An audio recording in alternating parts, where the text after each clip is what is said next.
Civil step के इस मंच पर आप सब साथियों का, सब विद्यार्थियों का बहुत बहुत स्वागत। दोस्तों, अभी जो हमारी सीरीज चल रही है जेओ ए को लेकर, जूनियर ऑफिस असिस्टेंट आईटी को लेकर, तो आज दोस्तों हिस्ट्री के मोस्ट एक्सपेक्टेड क्वेश्चंस हैं, हम डिस्कस करेंगे। तो इसमें से सबसे पहला जो प्रश्न है कि इनकलाब जिंदाबाद का ये जो नारा था दोस्तों, जो एक रेवोल्यूशन बन गया था अपने आप में, ये इनमें से किसने जो है हमें दिया था? इकबाल, हजरत मोहानी, भगत सिंह या सुभाष चंद्र बोस ने?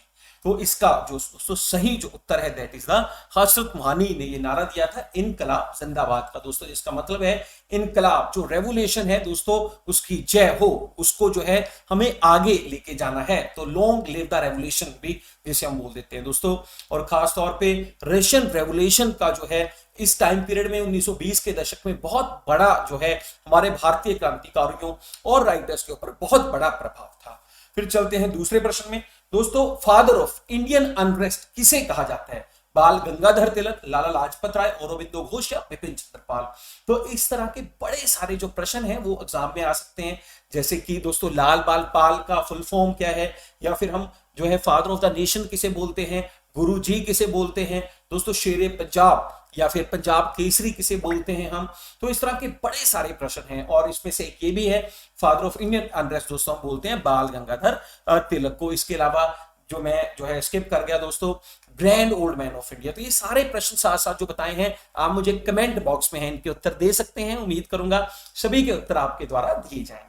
फिर तीसरा प्रश्न, अबुल फजल दोस्तों जिसने कि अकबर की जो है जो अकबरनामा भी लिखी थी, अकबर की जो बायोग्राफी थी, तो इसको मारा किसने था? हिमू ने, बैरम खान ने, उदय सिंह या वीर सिंह देहो बुंदेला ने? तो दोस्तों अगर इनकी बात करें, बहुत ही महान जो है लेखक थे अपने टाइम पीरियड के, और इनकी जो मृत्यु था, इनको जो मर्डर किया था वीर सिंह देव जी ने किया था जी।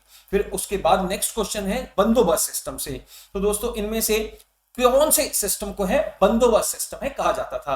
तो जब्ती को, पुरख, नशक या कंकूत? तो दोस्तों ये मुगलिया जो जो सिस्टम में जो फाइनेंशियल सिस्टम को है ये कहा करते थे, और ये जो सिस्टम है दोस्तों इसको जब्ती के नाम से भी जाना जाता था। फिर उसके बाद जो है अंगकोर वट टेम्पल, जो कि विष्णु भगवान का बहुत बड़ा मंदिर है, कहा जाता है दुनिया का सबसे बड़ा मंदिर है, और ये कहां पर स्थित है? कंबोडिया, थाईलैंड, वियतनाम या भारत में? तो दोस्तों इसका जो निर्माण है वो कंबोडिया में हुआ था। तो दोस्तों साउथ जो है एशिया, या फिर हम कह सकते हैं कि जो ईस्ट एशिया में स्थित है जी। फिर उसके बाद जो गुप्ता टाइम पीरियड में जो दोस्तों उनकी प्रोस्पेरिटी थी, बहुत रिच लोग हुआ करते थे, जो गोल्ड कॉइन्स वो इशू करते थे, गोल्ड कॉइन्स को क्या नाम दिया जाता था? तो दिनार्स, करसापना, रूपाका या निसाका? तो इसका जो सही उत्तर है that is the A option दोस्तों। उस टाइम पीरियड में जो गोल्ड कॉइन्स इशू किए जाते थे उन्हें दिनार्स कहा जाता था।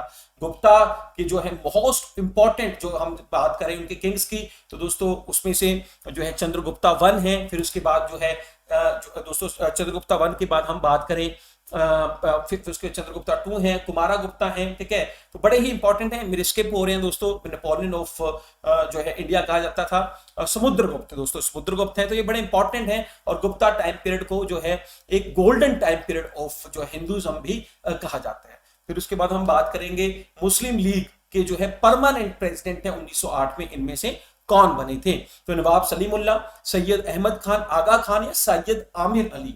तो इसमें से सबसे पहले हम बात करें कि 1906 में मुस्लिम लीग की स्थापना हुई थी, और दोस्तों इसकी जो स्थापना है तीन जो है मोस्ट इंपॉर्टेंट लीडर्स ने की थी, जिसमें एक जो है आगा खान है जो सी ऑप्शन है, फिर दोस्तों एक नवाब सलीमुल्ला है जो ए ऑप्शन है, और इसके अलावा एक मोहसिन जो है उल मुल्क जो है हुआ करते थे। लेकिन इसके जो परमानेंट प्रेसिडेंट की बात करें दोस्तों, तो वो जो बने थे दोस्तों, इसके जो परमानेंट जो प्रेसिडेंट 1908 में बने वो बने आगा खान। आगा खान सी हम बोल देते हैं, इसका जो सही उत्तर है that is the C option. फिर उसके बाद हम बात करते हैं कांग्रेस के कलकत्ता सेशन की, 1906 सेशन की, और वहां पर कौन से जो लीडर थे वो कांग्रेस पार्टी के प्रेसिडेंट बने थे।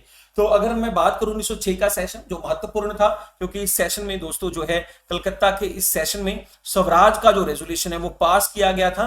पहली बार था भारत में जो कांग्रेस पार्टी इतने अग्रेसिवली अंग्रेजों के खिलाफ, उनकी सरकार के खिलाफ किसी रेजोल्यूशन को पास कर रही थी दोस्तों। उसका बड़ा जो असर था बंगाल के विभाजन का, पार्टीशन का रहा था। तो वहां पर जो लीड कर रहे थे दैट वाज द दादा भाई नेहरू जी, जिन्हें grand old man of India भी बोल देते हैं। इसके साथ साथ दोस्तों उन्होंने एक बड़ी फेमस बुक लिखी थी, द ब्रिटिश एंड जो है ब्रिटिश एंड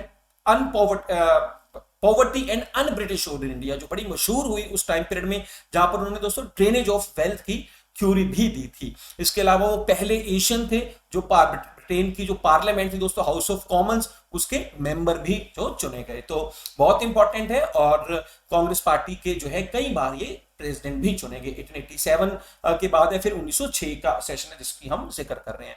फिर उसके बाद नेशनल एंथम है, पहली बार कब गाया गया था। तो दोस्तों नेशनल एंथम की बात करें, सबसे पहली बार ये 27 दिसंबर 1911 के कलकत्ता सेशन में गाया गया था। तो ये 1911 का जो है टाइम बहुत इंपॉर्टेंट है, क्योंकि इंग्लैंड का जो राजा था जॉर्ज पंचम, वो भारत में आया था कुछ महत्वपूर्ण जो है घोषणाएं करने, जिसमें से खासतौर पे चाहे वो बंगाल का जो विभाजन था उसको रद्द करने की बात हो, और चाहे भारत की जो राजधानी जो 1911 तक है दोस्तों कलकत्ता हुआ करती थी, उसको भी उन्होंने 12 दिसंबर 1911 को दिल्ली में शिफ्ट कर दिया था। तो दोस्तों सभी जगह उसका बहुत बड़े स्तर पर स्वागत हुआ, और इस दिन जो है नेशनल जो एंथम जो बाद में जाके दोस्तों 24 जनवरी 1950 को बना, तो इसे रविंद्रनाथ टैगोर द्वारा इसे लिखे गए गीत को यहाँ पर पहली बार है कलकत्ता सेशन में गाया गया था। फिर हमारा जो रेवेन्यू सिस्टम है दोस्तों, जो शेरशाह ने इनिशिएट किया, तो दोस्तों इसने किस जो है बड़े राजा के भविष्य में किस बड़े जो है किंग के जो है रेवेन्यू सिस्टम को अफेक्ट किया। तो अलाउद्दीन खिलजी, बाबर या अकबर या औरंगजेब। तो दोस्तों इसका जो सही उत्तर है दैट इज द अकबर का जो रेवेन्यू सिस्टम था वो काफी हद तक है शेरशाह से इन्फ्लुएंस था। तो दोस्तों इसी के साथ आज का ये जो सेशन, जिसमें एक्सपेक्टेड क्वेश्चन जो जेईई से जुड़े हैं हम आपको करवा रहे हैं, आपको पसंद आए होंगे। ऐसे और सेशन देखने के लिए हमारा चैनल सिविल स्टैप हिमाचल है, इसको सब्सक्राइब करें और सेशन को ज्यादा से ज्यादा शेयर और लाइक भी करें। धन्यवाद।